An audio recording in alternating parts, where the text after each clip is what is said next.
There are ways for people to get out of the Army early before their contract ends. Now, there are legal ways. I'm not talking about like getting kicked out of the Army. I'm talking about some legitimate ways to get out of the Army that I want to talk about in today's video.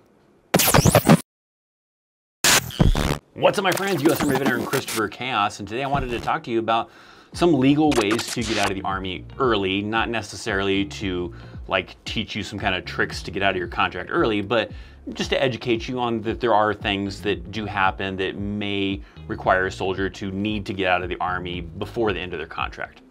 So don't think of this as like, cool, sweet, I'm gonna figure out a way to get out of the Army because I hate being in the Army and I want an easy way out. No, this is for those of you out there maybe that are curious about just other ways that soldiers could have gotten out of the Army before their contract was up, or maybe you're just curious about some other ways that you're educated about in case you do fall in one of these situations. You at least know that you can try to get into the process and try to work through the system to legally get out, not fake it and scam it and try to get one of these, but if you were in a legitimate in one of these situations, that there are ways you could possibly end up getting out of the Army before the end of your contract. Now, before we get into it, make sure you are subscribed to this channel, especially if you want to learn about the United States Army, to join, to just feel your curiosity, hit that thumbs up, leave a comment to help out the YouTube algorithm. But all of that aside now, let's dive into it and let's talk about one of the first ways that are kind of common, I guess. Most of the people that I've known that have gotten out of their Army contract early is because of this way, and that is a medical discharge. If you had a scenario where you got hurt during a deployment, hurt during training, something that is preventing you from being able to stay in the Army, to be deployable, to be able to do your job, to be able to keep up with physical fitness type of thing, then you might end up qualifying to get a medical discharge. Now, that is still an honorable discharge. It's called a medical discharge, but it's still really an honorable discharge as long as it's for the scenarios, you know, that wasn't your fault. Like you got a DUI and crashed into another car and now you're injured to where you can't do your job, that's your fault then. But if it was something, you know, doing your military job on a deployment in a training kind of environment, something along those lines, then, you know, this could end up being a scenario that someone could fall under. With that, you know, it usually goes through quite a few phases. It's not like an immediate thing. It's usually like a thing where that soldier might be on what's called profile, which is just like a document that restricts them from doing certain activities that they can't do physically. So they might kind of have to do that for a while and have to go through some physical therapy. But if over the course of trying to correct the condition, trying to help that soldier out, that a doctor deems that, okay, this is not fixable, the soldier is pretty much permanently stuck with whatever this is, then the next step might be to go in front of what's called a med board. So the med board usually evaluates what all the doctors said and everything like that. It's not like a promotion board where you have to like talk to people in a board type of fashion to prove that you're medically discharged. It's usually like a board of individuals that review your medical records, review why it is that you're not fit to stay in the Army anymore, and then they decide from there what happens. If you've been in the Army for a long time and you were on the path of retirement, then you might get medically retired because of these injuries and you still kind of get some retirement benefits. But if you were a little bit more short-termer type of thing and you weren't necessarily in for a specific amount of time, then they may deem that, no, we're just gonna, you know, med board you, we're gonna medically discharge you. You will qualify still for VA benefits and probably still receive some sort of compensation through the VA, but you will be discharged early. If that's something you don't want and you fall in that situation, you can try to argue your case, but ultimately, if you're undeployable, if you're non-deployable, I think for more than 1 year, then you technically don't qualify to stay in the Army. So that's probably what they're gonna seek if you're not deployable because of these injuries and you can't meet physical standards. You do have a little bit of wiggle room with some of that stuff. Like if you can't run, then they have an alternate event, which is like the walking event for the ACFT, or even the old APFT had that as well. So they do have those limitations, but ultimately, if you're not deployable, you can't do your Army job, then that's what they're gonna seek. Another one is an involuntary separation due to parenthood. Some people may know this as like a Chapter 5, which kind of, the last one also is part of a Chapter 5 too, but something maybe along the lines of a family care plan type of thing where you're able to get out of the Army early. Now, some categories where this comes into play is, let's say you have a single parent or you have dual military, and if for whatever reason, something falls in there where you're not gonna be able to have someone be able to take care of your child, then you might fall in this category. Because in those scenarios, if you have someone who's currently in the military that is a single parent, then they have to have what's called a family care plan, which outlines who is going to take care of your child while you're in the field or while you're deployed. If you are dual military, so both you and your spouse are in the military, you also have to have this family care plan to be able to have some kind of planned outline as far as what are we going to do when we're in the field, what are we going to do if, we deploy, and all that kind of stuff. For those who are single parents trying to join the Army, that's a lot more difficult. For the most part, usually it's not allowed for active duty at least. There are ways that you kind of can do it, but for the most part, you can't really do it. So I'm mainly talking about someone who's already in the military. They maybe got pregnant while they were in the military, had a child, or became a father because their girlfriend got, pregnant and type of thing, and they don't want to get married, then they're still kind of like considered a single parent in that kind of a scenario. One of these kind of scenarios, I guess, that it falls under to make them a single parent while in active duty. Then they have to have this family care plan, and if that family care plan falls apart for whatever reason, then they could qualify for early separation. An example of that, like I had a person that I knew where she was a single mom. The father was not in the life anymore of that child, and she had her mom that would take care of her child when she would go to the field or when she would deploy. Well, her mom, after getting older, was not very well capable of being able to take care of a young child anymore because of health issues and everything else. So she no longer had anybody to take care of her child. So she was able to qualify for getting out under the family care plan type of thing and be able to get out of the Army early.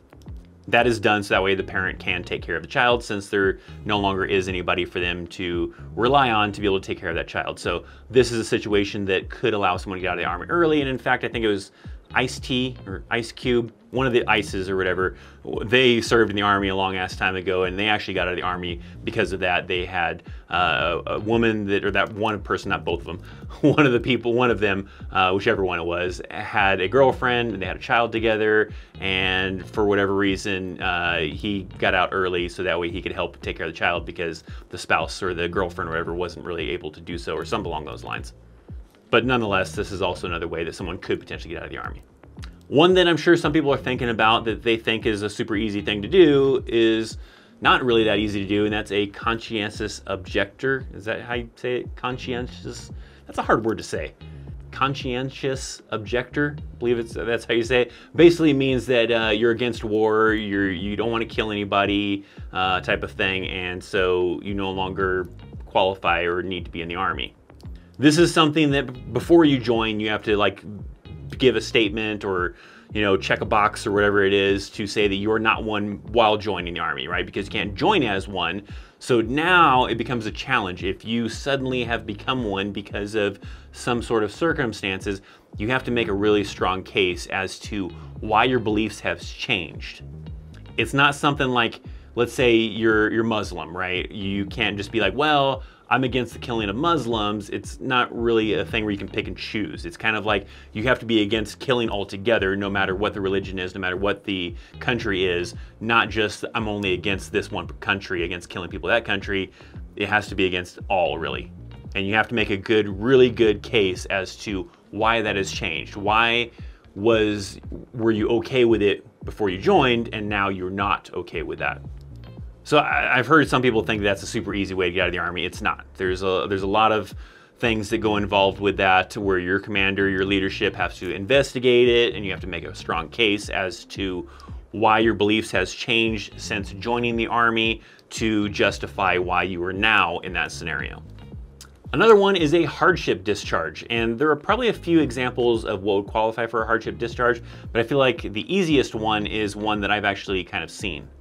There was a scenario where there was a soldier that I knew where it was him, his wife, and I think they had like one or two kids together. Well, his wife sadly got diagnosed with cancer, and so the wife was not going to be able to very well take care of the children while she was undergoing like chemotherapy and everything like that. So that fell under the category for that soldier to be able to get out early for a hardship discharge. There are probably other kind of situations like that, but for the most part, like if it's a direct, family member, like maybe you have a father that doesn't have a spouse and they come, extremely ill and there's nobody else to take care of them, then maybe that might qualify for hardship discharge because you need to go take care of that father type of thing. There's no other way for that person to get care that they need, or your spouse, or maybe you're a single parent and the child ends up in a situation like that. So there's probably a lot of types of examples. The one that I just remember seeing seen was one where a soldier had a situation with his spouse. Under this one, you do have to make exhaust all means necessary. You have to, try to go through whatever types of things that could be done to kind of fix this type of thing. And if there is nothing you can do, and it absolutely must be a thing where you just need to get out of the Army so that way you can fix the problem, you can take care of the problem, whatever the situation is, then it falls into that kind of situation where the military could grant that individual a hardship discharge and allow them to get out early. One last one that I want to mention inside of here is called convenience of the government. And this one was one that I always dreamed about in the Army. I for whatever reason, I thought I heard that there was a way you could buy your way out of your contract, right? If you had millions of dollars in your bank account, then there was a way that you could just buy your way out of your contract, and the Army would give you freedom by buying your way out of that contract, or even having a set amount in your bank account, then that was, enough for them to allow you to get out early because you're rich. Not exactly like that, but sort of. In this clause, there are probably other categories, other kind of situations that would, justify someone to be able to get out under the convenience of the government. But one that I would mention is kind of that example is if a soldier, let's say, won millions of dollars, inherited millions of dollars, well, the Army doesn't really want to have that soldier necessarily stay in the Army. A soldier that is super rich like that, probably doesn't give a crap if they punch their commanding officer and get reduced in rank and have to pay a small fine based on their pay. They don't care, they have millions of dollars. So if that commanding officer pissed them off well enough, it's chump change, right? I'm gonna punch this guy and laugh about it and, reduce in rank, who cares? I have millions of dollars in the bank account. There's probably a lot of other examples too of why the Army probably wouldn't want somebody in that kind of scenario, but ultimately also is that the Army could be holding you back from your true potential, right? You're a millionaire, you could be doing great things type of thing, investing, doing real estate, whatever, because you have all this money type of thing, and you being in the military is probably holding you back from being able to do that kind of a thing. So the convenience of the Army to allow you to move forward with your life and prevent you from being able to just not have a care in the world and be able to get away with whatever you want because you don't care if you have to pay that fine or get reduced in rank, that might fall into the category of falling for this type of discharge.